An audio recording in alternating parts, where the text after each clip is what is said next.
pobre pagar muito imposto aqui. Isso muito por conta do imposto sobre o consumo, Exato. não é? Tô falando merda? É Não, isso, né? tá falando Então,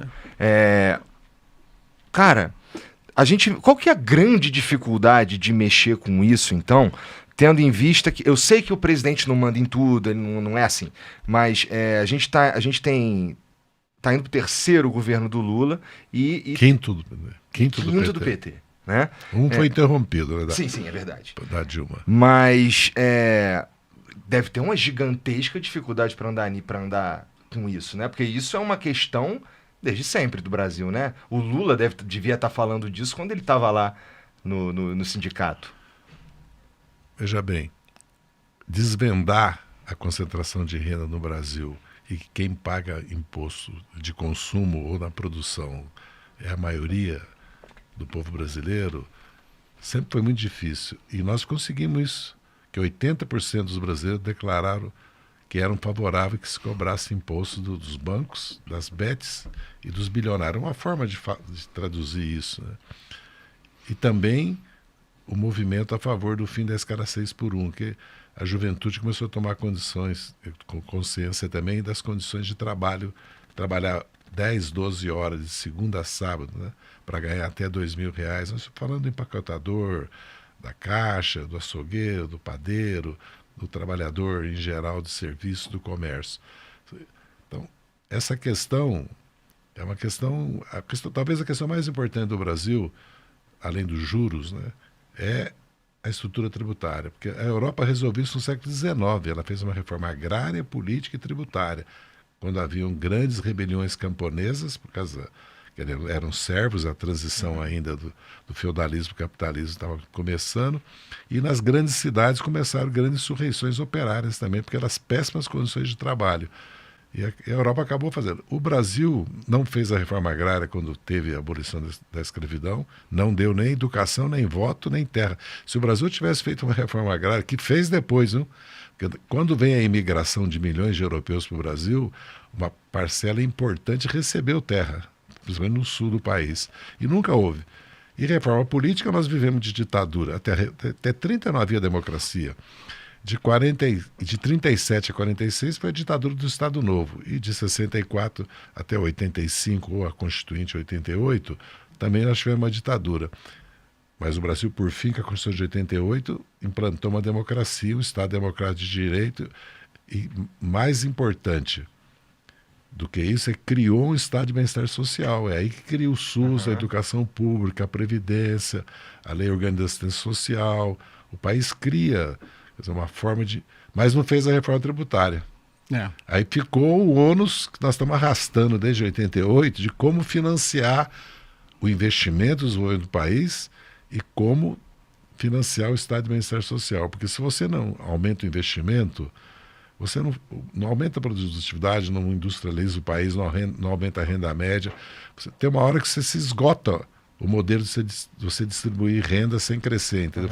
Foi muito importante distribuir renda para crescer, porque o Lula sempre disse isso, ao contrário do que tinha dito o professor Delfim Neto, que primeiro era preciso fazer o bolo crescer. A demanda é muito importante para crescer o salário, mas sem investimento você começa a girar em falso, que aí o nosso professor aqui pode nos explicar por que o Brasil perde oportunidades históricas pela incapacidade de aumentar o investimento no país, modernizar o país, seria infraestrutura, tecnologia, para você ver.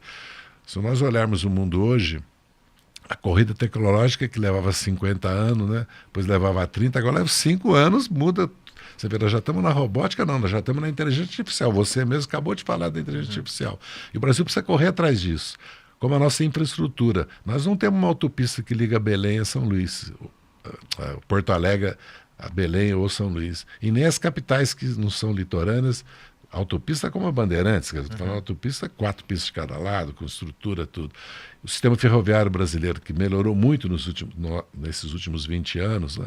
Inclusive a Transnorte vai ficar pronta, a Ferro Norte foi feita, a rodovia essa que ligou o sul para o norte também foi feita, os portos do país estão se modernizando, os aeroportos também, mas nada que se comparado com aquilo que o Brasil necessita. Então, Essa é a questão de fundo no Brasil, isso, a concentração de renda, a estrutura tributária e o juro alto. Porque pensa bem, o consignado é certeza que você vai receber, porque desconta na tua folha de pagamento. 30% de juro para uma inflação de 4,5%, quanto custa o consignado? Como ele é feito no celular, o custo dele é muito barato. Então, se você ganha 25%, vamos supor, não, vamos pôr 20%.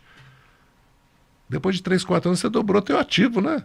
Mas você tirou a renda do trabalhador. Porque o que eu sinto é que a massa salarial brasileira, a classe trabalhadora brasileira, que são 90% do país, ela perde a força dela pagando juros e impostos, quando ela devia ter uma força para ajudar o país a crescer com a demanda.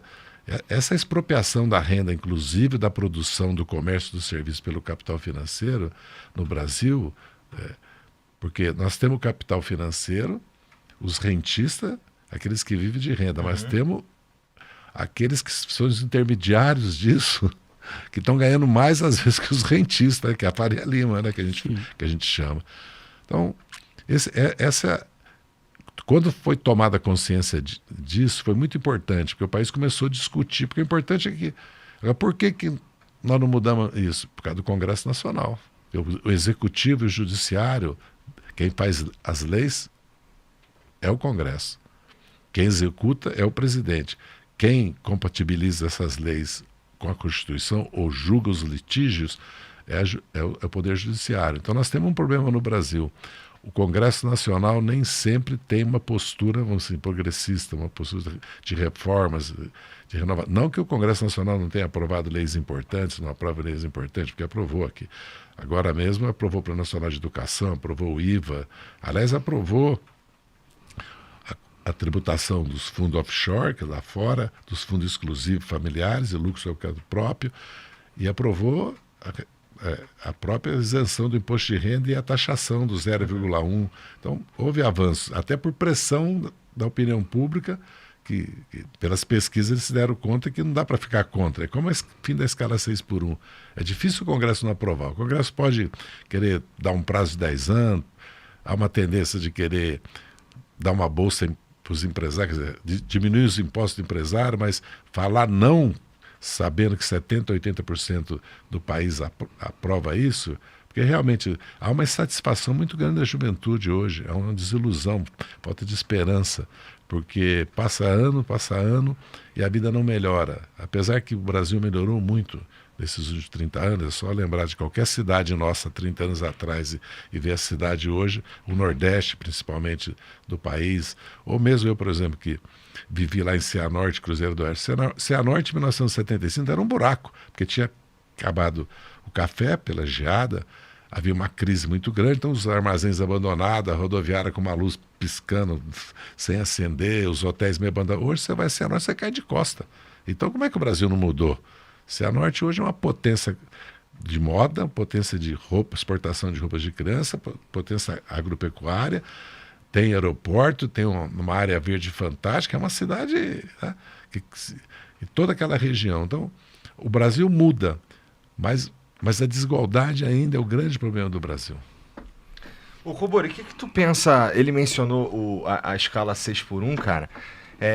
Bom, falei com o Cobori, mas tu também fica à vontade de ser para comentar. Eu quero ver o professor. Tá. Porque Tentar fazer um complemento de tudo que o Zé Dirceu falou.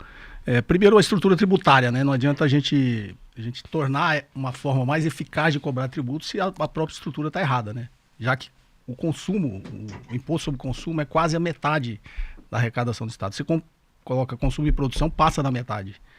Então a gente tem que parar de tributar menos consumo e produção e mais renda e patrimônio. Até porque renda e patrimônio é um capital teoricamente improdutivo. Um capital que você acumula e ele não volta para a economia. Na produção e no consumo, tu está atrapalhando o andamento, né? E ele é altamente regressivo, né? Aquilo acho que eu já até te falei uma vez. O morador de rua vai comprar 1 quilo de arroz, ele paga o mesmo tributo que o Jorge Paulo Lema paga. Então isso é altamente injusto e regressivo. E quando você tributa consumo e produção, você está tributando, primeiro, quem gera demanda, que é quem consome, e quem produz, né? Quem realiza uma atividade produtiva. E quando você não tributa renda e patrimônio, você está incentivando as pessoas a acumular capital e não devolver esse dinheiro para a atividade econômica, né? Então, tributar dividendo. Eu falo isso sobre a estrutura, como eu sou um financista, né? Eu sou professor de finanças, e a gente até ensina isso, né? Como as empresas podem ser mais eficazes. Se a empresa paga todo o tributo e distribui dividendo, e o dividendo não paga tributo, o modelo de incentivo está errado. É um modelo de incentivo para você tirar o dinheiro da empresa, passar para o acionista, e o acionista viver de renda, né? Desse capital.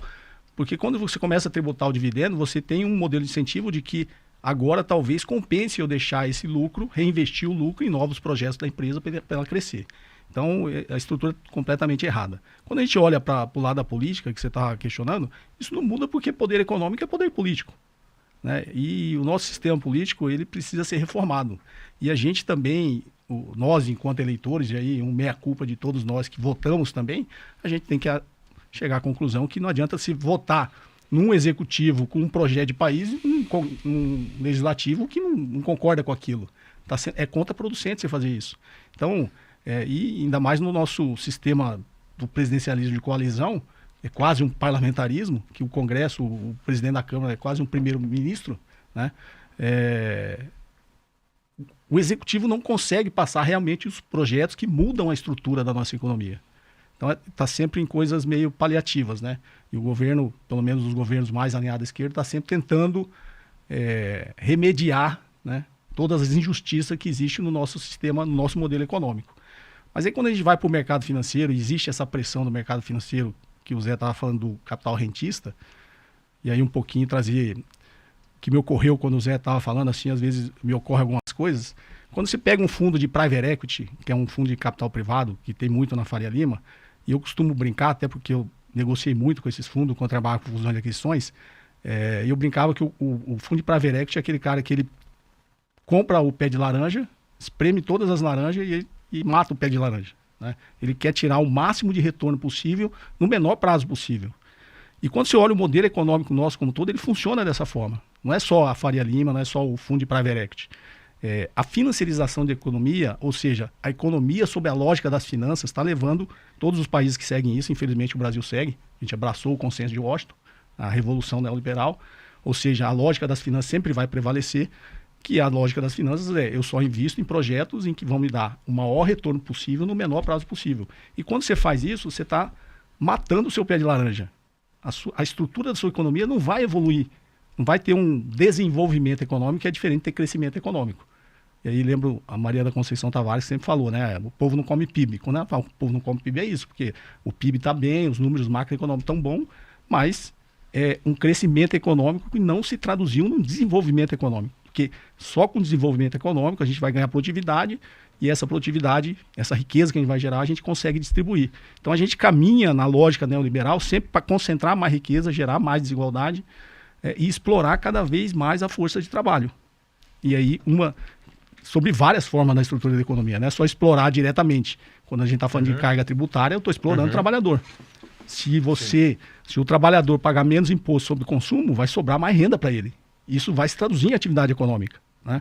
Então, quando veio na pandemia, isso não só no Brasil, tá? Em todos os países dos Estados Unidos, que deram o cheque lá, o Fed, o Banco Central fez todas as medidas lá para melhorar a situação das pessoas mais necessitadas, e no Brasil, que o Bolsonaro não quis, né, colocar lá nem os R$200, e o Congresso que acabou aprovando R$600, e eu até usei na época esse exemplo, né, esses R$600 virou atividade econômica, porque certeza, o cara que recebe os R$600, ele precisa daquilo, né? Ele não guardou. E o pobre é tão honesto que ainda uma parte daquilo ele pega para pagar a conta atrasada, e o resto ele consome. Então o único que não fica com o dinheiro que é distribuído é o trabalhador, porque ele utiliza os 600. E aí depois em toda a cadeia, esse 600 vai sendo apropriado como lucro. Então o dono do supermercado, uma parte vira lucro do dono do supermercado. Aí ele paga o fornecedor, aí o fornecedor vira uma parte, vira lucro. Então o único que não se apropriou desse dinheiro que foi distribuído foi a classe trabalhadora, foi os mais pobres. E aí essa riqueza vai cada vez sendo mais concentrada. Então o sistema tributário é muito injusto e ele privilegia a concentração de riqueza. E aí quando você tem mais da metade, quase a metade, sobre tributos de consumo, e lá na frente a gente está pagando juros reais de 10%, esse dinheiro do trabalhador, na realidade, é uma distribuição de renda inversa, né? A gente está fazendo uma grande transferência de renda de onde o dinheiro deveria ficar melhorar a vida do trabalhador, ele ter uma vida melhor, ele trocar de carro, ele morar num lugar melhor, ele ter acesso à arte, ter acesso à cultura, ter acesso a lazer. E aí, depois a gente pode até falar da escala 6x1. Uhum. Ele não vai ter nada disso e quem vai se apropriar de toda essa riqueza vai ser cada vez menos pessoas se apropriando da riqueza e cada vez mais pessoas indo para a linha mais próxima da linha da pobreza.